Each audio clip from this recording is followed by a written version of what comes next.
Welcome back to Big Gold Belt Media. I am Damian G here with another reaction slash review for the channel. And I had the privilege of watching the first three episodes of X-Men 97, scheduled to drop X-Men 97 on Disney Plus on the 20th of March, which is right around the corner.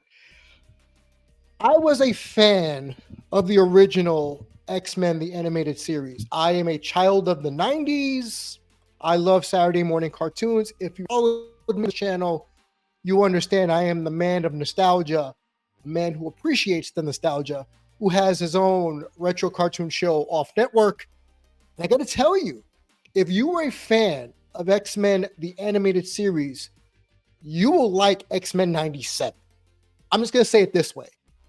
It was excellent, these first three episodes. It had me wanting more, as if I was some sort of addict, wanting another fix, another hit of X-Men goodness.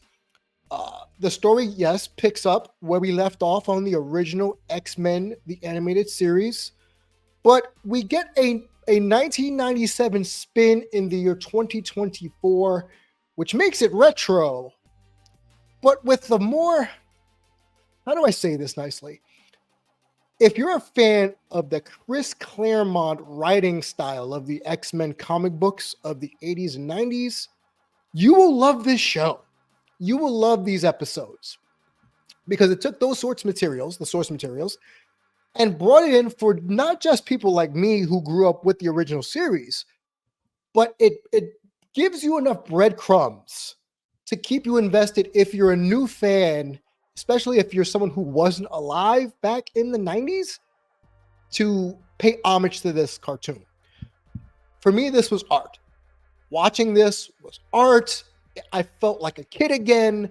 I felt so excited to listen to the theme song, to see the characters in their garb from the 90s, to hear some of the original voice actors who are reprising their roles from the original X-Men, the animated series. Hype is the easiest word I'm going to say at this point. I am excited to see the rest of this series. I wanted more. There was a lot of moments I jumped up out of my seat because of little Easter eggs, and this is a non-spoiler review or reaction to it. You know how I like to say, is this worth your time? Should you watch this? The answer is an unequivocal yes. You need to watch this. You need to watch it in its entirety. You need to watch this back and forth a couple of times to appreciate all the Marvel X-Men goodiness that's been thrown in here.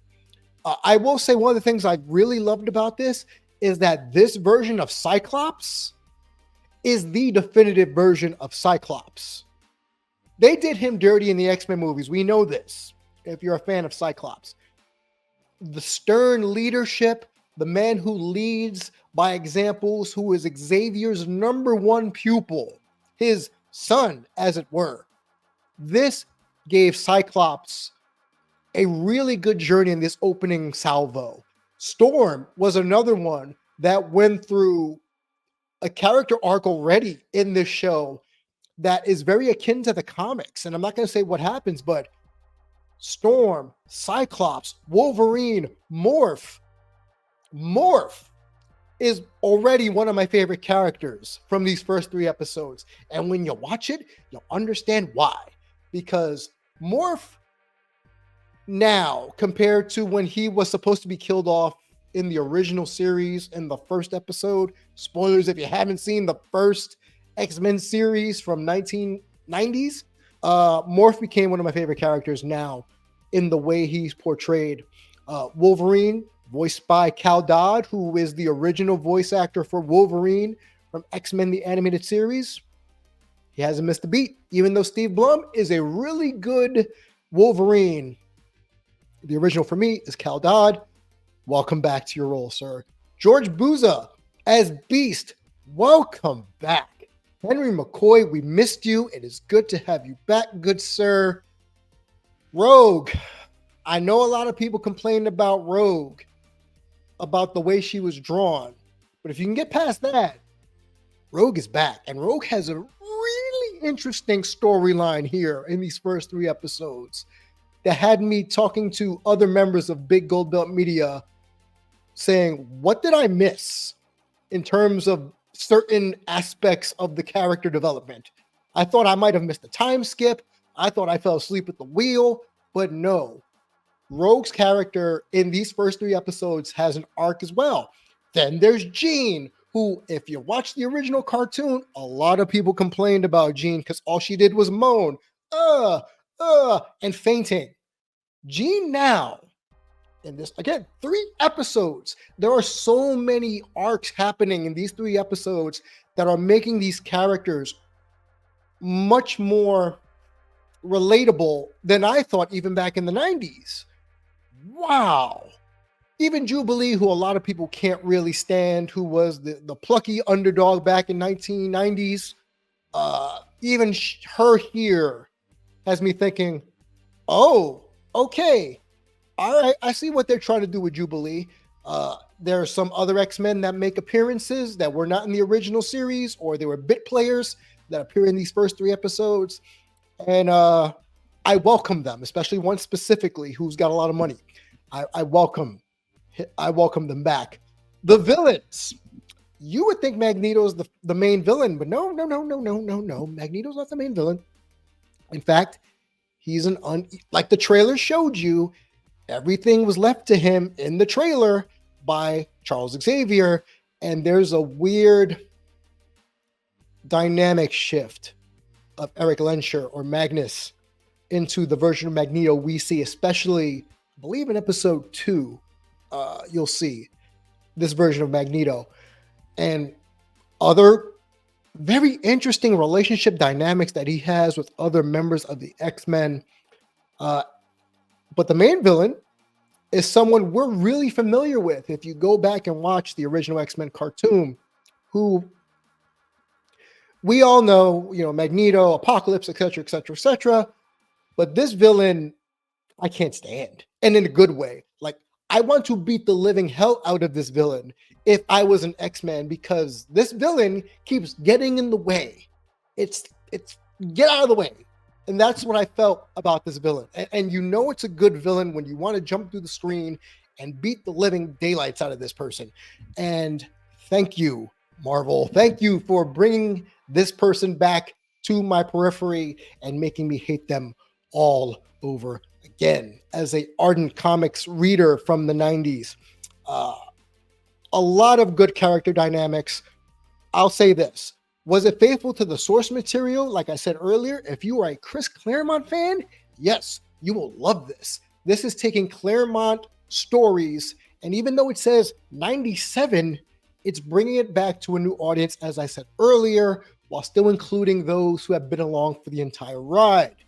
And I like the way these stories were fleshed out in these first 3 episodes. The voiceovers. Like I said, it's nice to have some of the original cast back. The only person I didn't really enjoy was the portrayal of Bishop.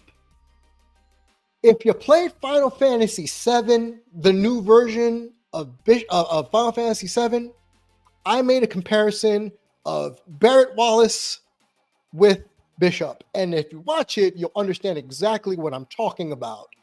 And that frustrated me because as much as I loved Bishop in the original 1990s version of the cartoon, I didn't really like him in these first 3 episodes. And I really hope they do something different with him. To me, somebody out there may like it. They may disagree with my feelings on the situation, which is completely understandable. But to me, he was the most lackluster character that was portrayed in these first 3 episodes. And I hope they do better. For me, at least, with Bishop. Aside from that, everything was great. Everything was stupendous. This was everything it needed to be, these first 3 episodes, as an X-Men fan. Yes, there are sensitive topics that the X-Men talk about, because that's what the X-Men were about in its inception. So, as I like to say, there might be a certain amount of people out there who claim to be fans who may not like the messaging put forth in this cartoon. And I will counter and tell you, have you not known what the X-Men were about this entire time? Fighting for equality, equal rights, betterment of the little guy and gal, just decent human mutant relations. So if you didn't know that, and you went in watching this expecting something different, then you are not in tune with the X-Men and the origins of said team. But if I have to give this a grade, it is a 5 out of 5. Should you watch this? Absolutely. Please go watch this. Watch these first 3 episodes that I watched, and then we can join in together down in the comments below and talk about the upcoming episodes after that.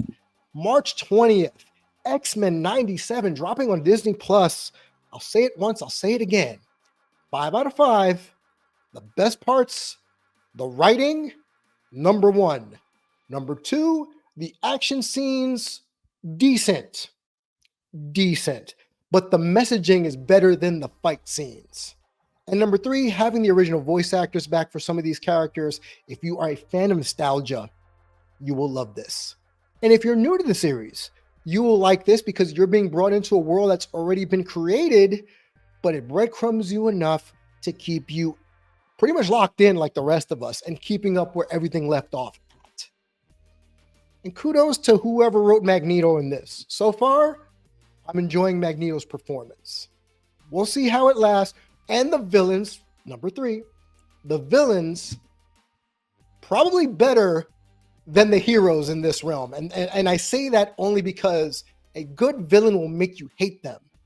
They're doing their job. And all the storylines commingle, they cross over, and it makes sense. And I loved it. And I think you will too. But that's just me. I am Damon G. This is Big Gold Belt Media. Like, comment, subscribe down below. Let me know, did you like X-Men 97? Because holy moly, I can't wait to watch more. And if you want more reviews like this, or you want interviews and nerd culture and TV and movie reviews, go to biggoldbeltmedia.com, biggoldbelt.com, here on YouTube, Twitter, X, Instagram, all the like. Subscribe, follow, be kept in the know. And again, X-Men 97 is without a doubt worth your time. Let's talk in the comments and let me know what you think.